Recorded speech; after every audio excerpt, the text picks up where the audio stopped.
रात के ठीक 9 बज रहे हैं। चारों तरफ सन्नाटा है, शहर सो रहा है, लेकिन जुर्म की दुनिया जाग रही है। नमस्कार, मेरा नाम शिव है। आपका स्वागत है आपके अपने YouTube चैनल देश का सीन में। आप सुन रहे हैं मेरा शो नाइट रेडियो। जल्दी से हेडफोन लगाकर अपनी आंखों को बंद कर लें, लेकिन उससे पहले एक काम करें, वीडियो को शेयर, लाइक और चैनल को सब्सक्राइब जरूर कर लें। आइए चलते हैं जुर्म की दुनिया में। दोस्तों, रात का ये सन्नाटा अक्सर अपने अंदर कई गहरे राज छुपाए होता है। आज नाइट रेडियो पर मैं आपको बेंगलुरु की एक ऐसी कहानी सुनाने जा रहा हूँ जिसे सुनकर शायद आज रात आप सो नहीं पाएंगे। ये कहानी किसी आम मुजरिम की नहीं, ये कहानी है एक ऐसे पढ़े लिखे इंसान की जिसे समाज भगवान का दर्जा देता है। एक डॉक्टर जिसने अपनी ही डॉक्टर पत्नी को धीरे धीरे एक एक कतरा मौत की नींद सुला दिया। चलिए चलते हैं उस तारीख की तरफ जहाँ से एक खौफनाक दास्तान की शुरुआत हुई। तारीख थी 24 अप्रैल 2025। जगह बेंगलुरु ईस्ट का मराठा हल्दी इलाका। सुबह का वक्त था, सूरज निकल चुका था, लेकिन उस एक घर में अंधेरा छाने वाला था। घर के एक कमरे में एंटीसेप्टिक की हल्की सी स्मेल आ रही थी। बेड पर 28 साल की एक लड़की बेहोश पड़ी थी।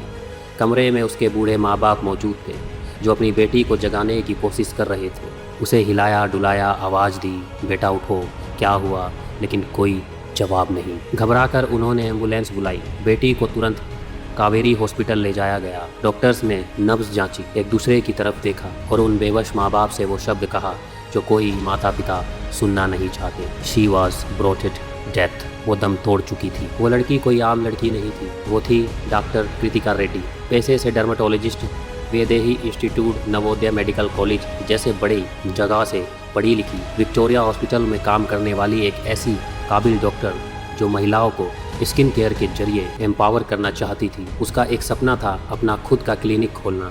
नाम भी रख लिया था, स्किन एंड स्कैल्प। ओपनिंग की तारीख भी तय हो चुकी थी, 4 मई 2025। लेकिन उस तारीख के आने से ठीक 10 दिन पहले यानी 24 अप्रैल को उसकी कहानी ख़त्म कर दी गई। लेकिन जानते हैं सबसे अजीब बात क्या थी? हॉस्पिटल में उस वक्त एम्बुलेंस बुलाने वाला इंसान भी खड़ा था। वो कोई अनपढ़ या आम आदमी नहीं था, वो खुद एक ट्रेंड जनरल सर्जन था। लेकिन अपनी पत्नी को तड़पता देखकर भी उसने उसे बचाने के लिए CPR तक नहीं दिया। क्यों? क्योंकि वो आदमी कोई और नहीं, डॉक्टर कृतिका का पति डॉक्टर महेंद्र रेड्डी था और वो उसे बचाना नहीं, मारना चाहता था। अब आप सोच रहे होंगे कि एक हंसता खेलता पढ़े लिखे डॉक्टर कपल के बीच ऐसा क्या हुआ। चलिए वक्त के पहिए को थोड़ा पीछे घुमाते हैं। शादियां तो बहुत होती हैं, लेकिन कुछ शादियां पूरे शहर में चर्चा का विषय बन जाती हैं। 26 मई 2024 को जब डॉक्टर कृतिका और डॉक्टर महेंद्र की शादी हुई तो वो किसी बॉलीवुड की बिग बजट फिल्म जैसा था। एक big fat Indian wedding.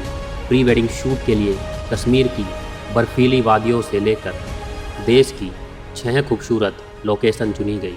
Drone shot, professional photography, और जब तस्वीर सोशल मीडिया पर आई तो लोग कमेंट कर रहे थे। कृतिका के पिता मुन्नी रेड्डी ने अपनी लाडली बेटी की शादी में कोई कसर नहीं छोड़ी थी। पानी की तरह पैसा बहाया गया। करीब 7 करोड़ रुपए खर्च हुए। अलग अलग आउटफिट्स, आलीशान डेकोरेशन। रिश्तेदार, दोस्त, कलीग्स सब यही सोच रहे थे कि कितने परफेक्ट मैच है। दोनों डॉक्टर हैं, एक ही हॉस्पिटल में काम करते हैं, करियर इतना ब्राइट है। इतना ही नहीं, मुन्नी रेड्डी ने अपनी बेटी और दामाद के लिए 4 करोड़ रुपए का एक आलीशान घर भी बनवाया ताकि उनकी नई ज़िंदगी में कोई कमी ना रहे। सब कुछ परफेक्ट था, एक बेहतरीन लाइफस्टाइल, करियर, पैसा और हमसफ़र। लेकिन इस चकाचौंध के पीछे जो सच पनप रहा था उसकी कल्पना किसी ने नहीं की थी। शादी के कुछ ही समय बाद कृतिका के लिए उस घर का माहौल बदल गया। एक इंडिपेंडेंट पढ़ी लिखी डॉक्टर लड़की को छोटे छोटी बातों के लिए ससुराल में पाबंदियाँ झेलनी पड़ी। बाहर जाना हो तो परमिशन लो, कहीं जा रही हो तो बताओ, और तो और अपनी खुद की कमाई कैसे खर्च करनी है, इसमें भी उसके सास ससुर ने दखलंदाजी करना शुरू कर दिया। कृतिका का दम घुटने लगा था। उसने ये बात अपने माता पिता को भी बताई थी। दूसरी तरफ महेंद्र के दिमाग में कुछ और ही खिचड़ी पक रही थी। शादी के बाद उसे पता चला कि कृतिका को कुछ मामूली हेल्थ इश्यूज़ हैं, जैसे लो ब्लड प्रेशर, गैस्ट्रिक की प्रॉब्लम और बार बार वॉमिटिंग होना। महेंद्र और उसके परिवार को लगा कि उनसे यह बात छुपाई गई है, उनके साथ धोखा हुआ है। महेंद्र ने इस बात को अपने मन में एक गांठ की तरह बांध लिया। लेकिन बात सिर्फ इतनी नहीं थी, असली खेल था पैसों का। महेंद्र का एक बड़ा सपना था अपना खुद का एक बड़ा कोऑपरेटिव हॉस्पिटल खोलना। इसके लिए उसे करोड़ों की फंडिंग चाहिए थी। उसने कृतिका के परिवार से मदद मांगी। मुन्नी रेड्डी ने क्लिनिक सेटअप करने में तो पूरी मदद की, लेकिन महेंद्र को सिर्फ क्लिनिक नहीं पूरा हॉस्पिटल चाहिए था। जब वो बड़ी फंडिंग नहीं मिली तो महेंद्र की नाराज़गी नफरत में बदलने लगी। और इसके बाद आती है वो तीसरी बात जो सबसे ज़्यादा खतरनाक थी। महेंद्र के कॉलेज के दिनों की एक पुरानी दोस्ती, एक ऐसा रिश्ता जो शादी से पहले भी था और शादी के बाद भी ख़त्म नहीं हुआ था। महेंद्र की ज़िंदगी में सिर्फ वो एक लड़की नहीं थी, बल्कि उसका जाल बहुत फैला हुआ था। मार्च 2025 आते आते कृतिका की तबीयत अचानक बहुत ज़्यादा बिगड़ने लगी। उसे लगातार उल्टियाँ होने लगी, गैस्ट्रिक प्रॉब्लम बढ़ गई और लो ब्लड प्रेशर के गंभीर दौरे पड़ने लगे। अपनी गिरती तबीयत की वजह से कृतिका मराठाहल्ली में अपने माता पिता के घर जाकर रहने लगी, क्योंकि वहाँ वो खुद को सेफ महसूस कर रही थी। लेकिन उसे क्या पता था कि जिस पति पर वो भरोसा कर रही है वो उसकी इस बीमारी को उसका डेथ वारंट बनाने की तैयारी कर रहा है। महेंद्र एक डॉक्टर था और उसके पास एक ऐसी मेडिकल नॉलेज थी जो बहुत कम लोगों के पास होती है। उसे पता था एक ड्रग्स के बारे में, प्रोपोफोल। आई थिंक मैं इसका शायद प्रोनाउंसिएशन सही नहीं कर पा रहा हूँ, लेकिन इसका जो यहाँ पर नाम लिखा हुआ है डॉक्यूमेंट्स में वो प्रोपोफोल है, PROPOFOL। चलिए आगे बढ़ते हैं। यह एक ऐसा एनेस्थीसिया ड्रग्स है जो बेहद ख़तरनाक होता है। इसका इस्तेमाल सिर्फ और सिर्फ ऑपरेशन के वक्त बेहद ट्रेंड एनेस्थीसियालॉजिस्ट द्वारा किया जाता है। इसकी जरा सी ओवरडोज इंसान के रेस्पिरेटरी सिस्टम यानी सांस लेने की प्रक्रिया को धीमा कर सकती है, ब्लड प्रेशर क्रैश कर सकता है और इंसान को एक ऐसी गहरी नींद में ले जा सकता है जिसे वो कभी वापस नहीं उठ पाता।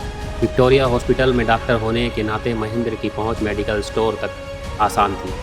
उसने अपनी इसी पोजीशन का फ़ायदा उठाकर इल्लीगल ड्रग्स का इंतजाम किया, एक ऐसी दवा जो किसी भी कीमत पर किसी के घर में नहीं होनी चाहिए थी।